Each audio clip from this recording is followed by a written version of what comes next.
cadence. Now, what are the other two variables that change, whereas these three are constant? The first is pauses. So, if I want to emphasize a point, what am I going to do? I'm going to pause. And the length of the pause will dictate whether you're just getting someone to draw attention or you're expecting a response. So a short pause is to draw attention to a point you make. So we have three things that we do here. We have thing number one that's very important, thing number two that's very important, and thing number three that's very important. And when we pause this way, people know that we're competent, but we're also speaking in a way that they're going to be able to pay attention and hear what we're saying. That's number one. In terms of the things you change. The way that we document this in the script is that I have ... dots to dictate that you have shorter periods and a full period for a full stop. And so when you're looking at a script, you should be able to read it the way you would read anything. If you had a ... dot, you'd maybe make a point, take a quick pause, and then get to the next point. If you have a period, you have a full stop. Correct? Everyone with me so far? This is how you have the first of the elements that draw attention or get someone to respond.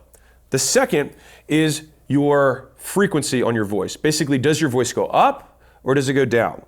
Now, if we want to have your voice go up, what would we do in normal writing? We would put a question mark, which means I could have a single word with a question mark behind it. I might say, John. By saying that, I dictate that I am asking a question and I'm soliciting a response from the person. If I said, John, I'm clearly not asking for a response right now. And so it would then follow that the most important time to solicit a response from a customer would combine the two things that show the customer that it is their turn to talk back to us. So what would that be? We would have a long pause and we'd raise our voice. AKA, you ask them to buy and you shut the fuck up. That's how it works. So the reason I'm saying this is because some of you train sales teams, some of you are being trained by a sales manager, and some of this language is very confusing. And it was very confusing to me as I came up as a salesperson. And as somebody who has trained many salespeople, this is the simplest structure for getting people to consistently speak in a way that gets people to buy. And so as long as you fundamentally know the script, then the volume, the speed, and your articulation should be constant. And the variety that you'll have in terms of your going up and down, that'll happen normally because you actually aren't reading it. The actual words that you'll dictate inside of how you'll notate it on the script so the salesperson knows what to say and how to say it will literally just be these three punctuations, a period, a ... dot, and a question mark. That's it. And the reason I wanted to make this video is because so many people spout so much bullshit and they say so many words that no one understands that they themselves have never defined. And so they're like curiosity tone. And you're like, how do I do that with my voice? Hey, have ambitious tone. What? What does that mean?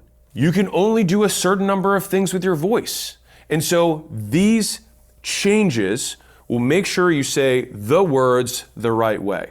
And when you say the right words the right way, you allow the right words to do their full job the way they were intended.